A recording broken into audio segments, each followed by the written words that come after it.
Hello, I'm Nick Fannin, the Head of Enterprise at Edinburgh Napier University, and I'm today joined by Andrew Speake, who is or was the founding director of an Edinburgh-based company, G2G3, and since selling that company has gone on to become a serial entrepreneur, a non-exec director, a business mentor, and a friend to aspiring entrepreneurs around the Edinburgh ecosystem.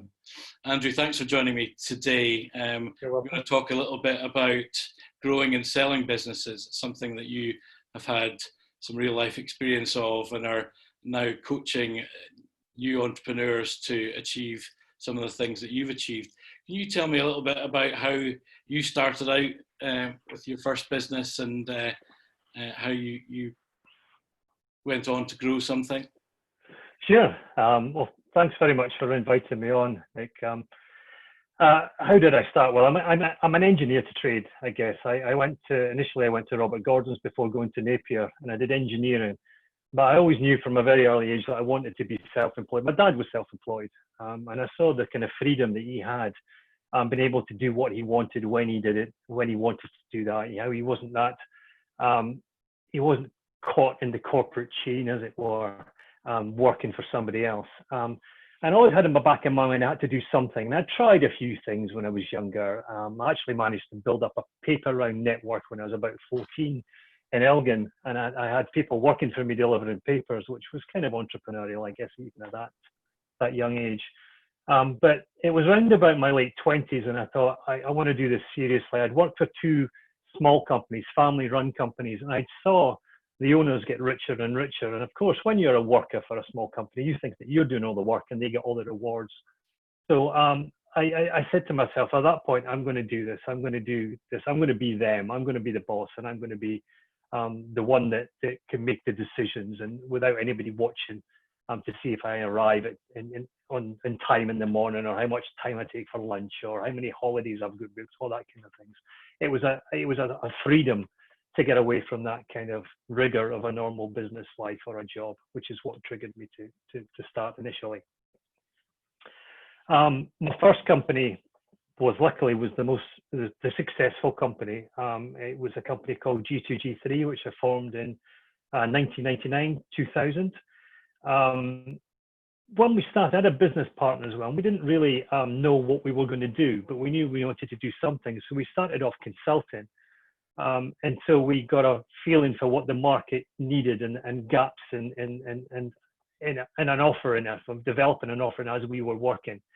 And that proved to be, I think, one of the most successful things that we did. We didn't jump in with an idea and try and sell that concept. We actually worked in the industry for a while. We got to understand the issues. We identified weak areas, and gradually we built products and services that fitted into that slot and exploited them. And that's something that I think was very, very useful as we grew the company, because it meant that we were always tailoring our solutions and our products to fit into known issues that we knew that people would pay a lot of money to solve. We weren't trying to necessarily force them to buy a product. We were actually, they were buying it from us because they needed it. And that was a key driver into building the business successfully in the early stages. Good. So you were, I suppose, testing with real customers and building your products or your services in collaboration, which is something. In collaboration, and the best thing is you actually get your customers to pay for that as well, which is nice. So we didn't need any outside investment to do that. We were working as we were earning as we were building the company. And I had this theory at the time about doing what you sell or selling what you do. And we were very much doing what we sell. So ultimately we'd have an opportunity and then we'd say, yes, we can do that. We'd turn around and go, how do we get this solution? Because we've just sold it. How do we now build it? So we were scrabbling about trying to build solutions to fit client problems. It wasn't very sustainable because we're always reinventing the wheel. Every single project that came up, we invented the wheel. But as you grow more experienced and as you understand where these gaps are, then you can start to identify where your product set fits in. And that's when we started actually developing solutions and selling them rather than selling a solution and then building it. We did it the other way around. And that, I think, was a real turning point for us because it gave us expertise, it gave us knowledge of the product sets that we were building, and also that we were building it using clients' money. So we were maturing our intellectual property and maturing our products as we were working. Lower risk, I would say. Yeah, absolutely. And so at what point did you decide you wanted to maybe build a business that you could sell? Was that the purpose from day one? It sounds like you didn't have a purpose and you were just trying to make a living at the beginning. When did that change? It may sound like that, Nick, but we did. The only reason I wanted to start a company was so that we could realize the value and then sell it. So I was quite prepared to work very hard, very long hours, do what was needed to do to build value in a company that meant that in 10 years' time or less, we could realize that value, which will give us more choices in life. And that was the driver behind it. We formed the company during the dot-com era, whereas all you needed to do was have a silly idea, write it on a whiteboard, and somebody would give you millions of pounds to invest in your idea.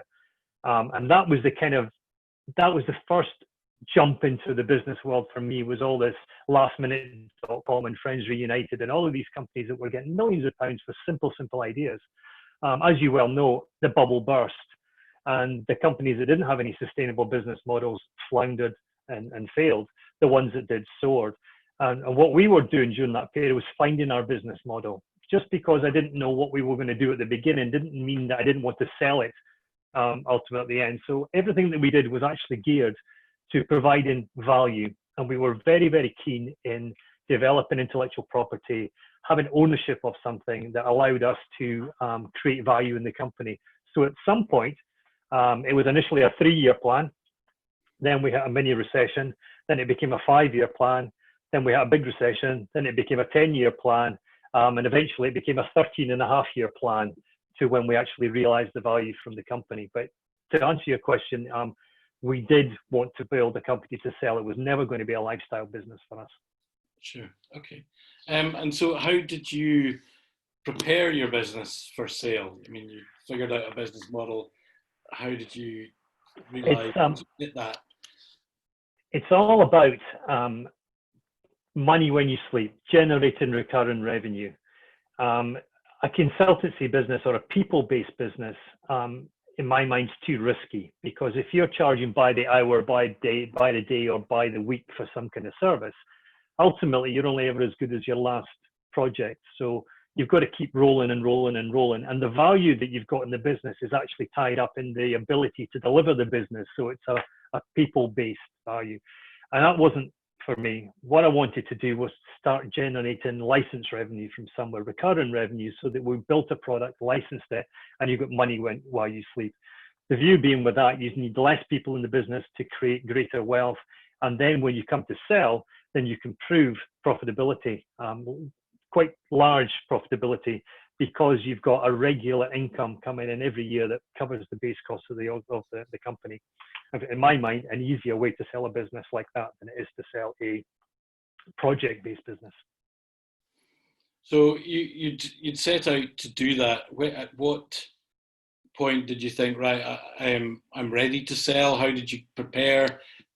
Did you have a plan as to what point you were going to sell? That's yes is the answer to all of those questions. Yeah. But the problem that we had is that we were never quite ready enough in the early days. 2003, we got our first offer out of the blue. A competitor of ours came to us and said, we'd like to buy you, mainly because we've got an account that they were bidding for and they wanted to buy into the account. And we found that we were woefully unprepared. I didn't have all of the metrics in the business. I didn't know how much profit we made. I didn't have any management accounts. I didn't have any real contracts. I didn't have anything that showed any ownership over anything. We were totally unprepared. So when they came in with an offer, I had no idea if it was a good offer, a bad offer, or whatever. What I did know is it wasn't enough to meet my personal life expectations. But what it did teach me was that if this is going to happen again, then we're going to be prepared. We are going to get all our ducks in order. We're going to have proper board meeting minutes. We're going to have the reports, the P&Ls, the balance sheets. We're going to have cash flow predictions. We're going to have sales forecasts. We're going to have robust systems in place that allow us to predict accurately our profitability on a weekly, daily basis. So another 4 years of that, I had thought I was doing pretty well. I had all of this stuff. You could come to me and I give you financials just like that that show you exactly where we were going. I had robust forecasting. I had all sorts of information at my fingertips that would allow me to convince a potential investor or a purchaser of the business the value. And we actually had an offer on the table. I had my pen. My pen was in my hand, ready to sign the very week that Lehman Brothers and Northern Rock went bankrupt and the whole global recession started. And the offer was withdrawn. And then they came back a month later with an offer of a fraction of the price of what they'd asked before, because they felt that the global circumstances, financial circumstances, didn't warrant an investment of that time. So made another decision to then, we're going to kick back, we're going to try and grow our business through a recession. And when we come out the back end, we should be in an even better shape. And that's what we did. So we had to stick it for another 5 years after that, until we built the business to a point where we thought we could get the value from it. And the whole world had changed at that time. The way that mergers and acquisitions and investors were working was different. So during that time, I continued with the report. I cannot stress how important it is, because when you start out as an entrepreneur, all that stuff, all of that accountancy stuff, all of the record keeping, all of that thing is like a distraction. But it only really matters when you need to get to the point where you realize your value, and then you realize how vitally important it is. Not just a little, it was everything, because you could stand up and sell your business or try to sell your business, but if you haven't got the reports and the data at the back end to back it up, then you're always going to get a lower multiple, or you won't be able to sell it at all. So it was all about the reports. But then, can I just tell you the final time, if I get to this, that we came up for sale, we thought we needed some proper help this time. So in 2013, we engaged some financiers, some real hard-hitting financial guys based out of New York City. And I had thought up until that point that I had all the records were wonderful. I was very impressed with my systems until they challenged me. And then I realized that I wasn't really. If we were going through due diligence, I didn't have the data, and they would say to something to me, how much, like the question, how much do you invoice in dollars every year? And I'd say, we invoice $2.5 million in dollars. We go, very good. How much do you invoice in dollars in the East Coast of the United States? And I went, okay, go and find the data, come back, present. That's very good. How many product lines have you got? And I said 3. And they said, well, how much profit did you make on the 3rd product line in California in the 1st quarter of 2012? And I had no idea. So it was another layer of complexity, another layer of reporting. But after the 3 months of working with these guys, the business, you could turn it and move it any way you wanted and find out where the weak areas were, where the strengths were, where you should push when you're trying to sell, which areas you should be highlighting and which ones that you should maybe just forget about and skim over, because you realize that they weren't actually making the profit that you thought they were making at the time. Oh, that's a serious undertaking. Can I ask a question just about how you personally approached that? How you built the structure of the business so that you could focus on that all the way through those sort of periods of growth? And also, just how did it feel at various points when you were near to signing a deal and suddenly it went out from under you and you had to sort of move on to the next period? How did you cope with that? It's well, like anything, when you're an entrepreneur, you do most things yourself all the time, because I'm still developing and I'm still delivering, I'm still selling at the same time as I'm doing legal, I'm doing accountancy, I'm doing HR, I'm doing health and safety. You're doing all of this stuff, as you know, as an entrepreneur. So this kind of stuff that I'm talking about, the planning tends to be outside working hours. So it's the evening job, or it's the weekend job, or it's the bit that you do in between other things. So it tends to progress a lot slower than you need to because you're still trying to generate revenue, which is very pressurized. It's very difficult to do, to keep all these balls in the air at the same time. And I didn't have the luxury of sitting down and doing nothing except this. It was very much a secondary opportunity, but it became very, very apparent to me that unless we did it, we wouldn't be able to break this hamster wheel that we're running on all the time. We're just running and running and running and running and running. We're hardly celebrating success, and we're not pausing between one licensed global license fee sale and the next one and the other one. And I'm flying everywhere and I'm speaking to everybody. It's just like churning and churning and churning. But what I did know in the first 2 times that we had offers for sale, I'm not quite sure I was actually ready to sell at that time, because there was still a lot of energy left in me. There was still a lot of things I needed to do. There was still some things I felt I could do better. And I was enthused about the business and it excited me and I wanted to go to work every day. And therefore, when the offer came in, I was kind of thinking, maybe we should just go another 2 or 3 years, because we had a business that was making money. We were generating revenue. So we weren't struggling financially. But it was about the work and how we enjoyed it. When we came to the last one, when we were looking to sell, it was getting difficult. I'd been through a global recession. You start to worry a little bit more about cash flows and how it's going to keep together. We've got 35 staff, quite a big payroll. When you look at your payroll every month and you have to find the best part of £200,000 every month, it starts to weigh on your mind a little bit, and you don't sleep as well, and you're always worrying about payments coming in versus costs going out. All of that stuff worries you. So by 2012, I think I was ready.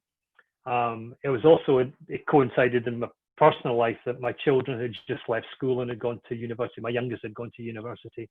So my wife and I looked at it as an opportunity to spend a little bit of personal time together, rather than doing 125 flights every year and charging around the world and doing those things. We thought this might be the time to reap the rewards and kick back a bit. Okay, so that was a sort of mix of kind of the business being at the right point, but you in your personal life being at the right point as well. You'd sort of made those kind of calculations. I think as well, Nick, that also there's a realization at some point of your own limitations as an entrepreneur. You can't carry on doing everything all the time and keep all the balls in the air without dropping some occasionally. And I had come to the conclusion that it needed some probably more structured management than the business to really make it grow. It had capability to be a lot bigger than it was, but it was being held back because we were entrepreneurial in our nature and therefore a little bit hesitant sometimes. We weren't jumping in feet first and everything. We're being calculated. And what we needed was an organization that can maybe take this global. And the next stage of it would mean probably scaling up to 300 people, having offices in the United States, possibly in the Far East. And it was a next step up. It was the big step. And I think that there was probably people better suited to that than I was. So I felt the limitation of my capability at that point. So you'd sort of, I mean, I guess you'd figured out the business model by this stage. How did you structure your team in that growing phase as well? Can you tell me a little bit about that? Well, we were lucky enough to have, in the early days, to have some people that came on that were bought into it. It was quite a fun place to be. The business that we were in were in games and simulations. So the very nature of it meant that we were developing fun stuff and we were delivering fun stuff and we were traveling the world to do all of this. So for some young guys and girls coming into the business, it was great. You could be in San Francisco one week, you could be in Singapore the next, you could go in Sydney, then you could be all over the place. So it was a very nice place to work. And the team that we brought in were very adaptable and were able to either develop solutions or support solutions or deliver solutions or sell solutions. They were all multitask. We were looking for, we used to call them Swiss Army knives. We didn't just want one skill. We wanted them able to be able to deploy a large number of skills at a very senior level.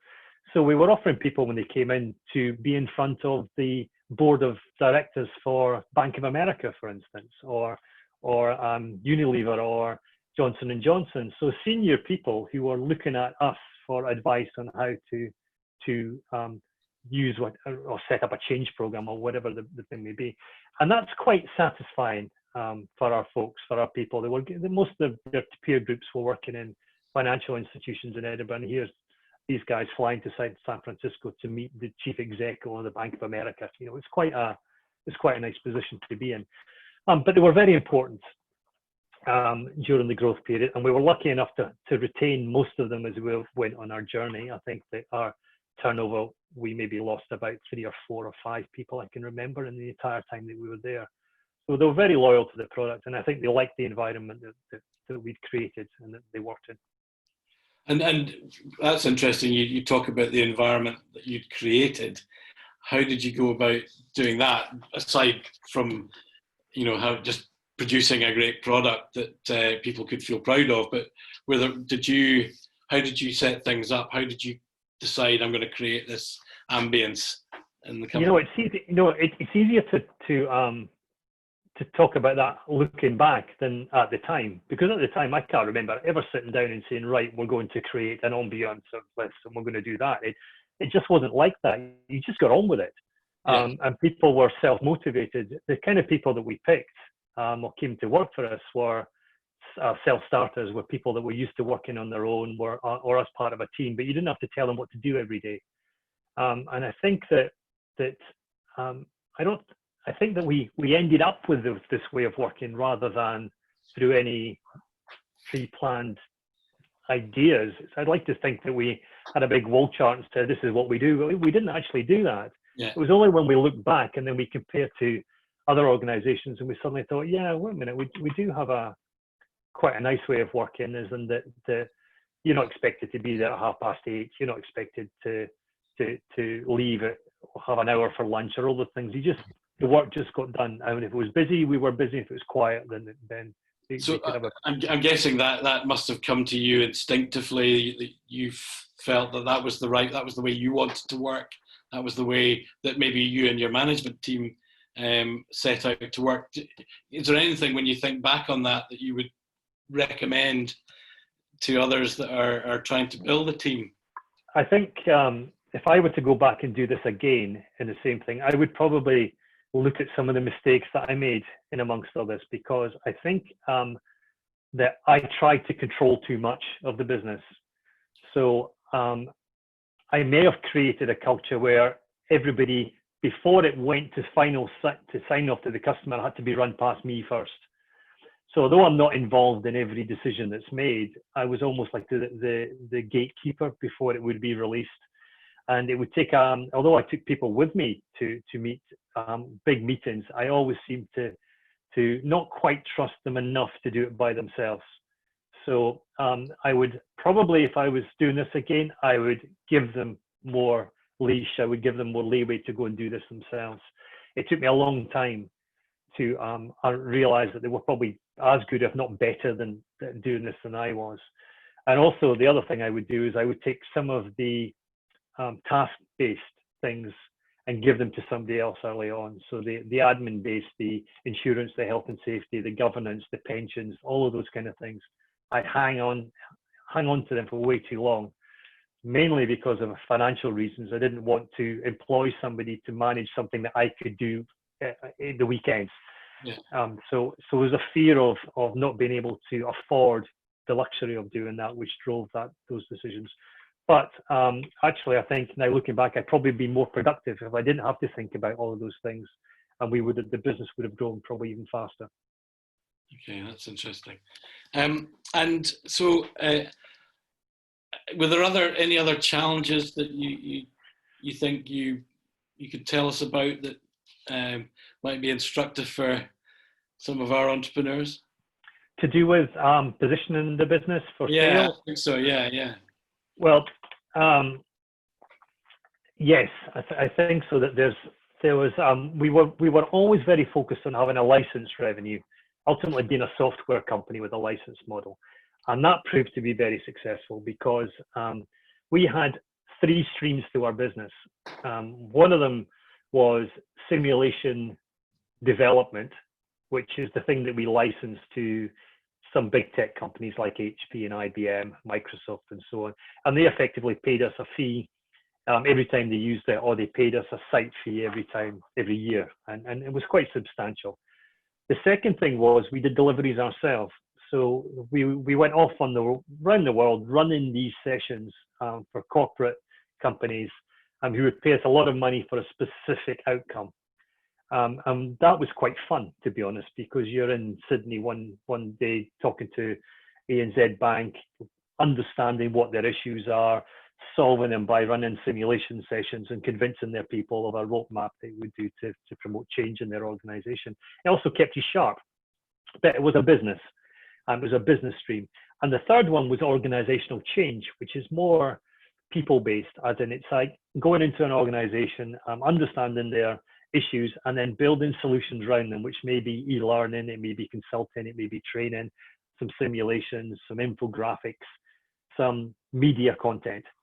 Now, the way that it worked is that the bit I've just described was people-based. It was very intensive, lots of people working for short periods of time, long hours to try and get these things done. The next one was people-based, but it had a simulation content to it, which meant that it made more money than this because it had less people you need to deliver it. And finally, there was the licensing, which made the most money. So we had three streams.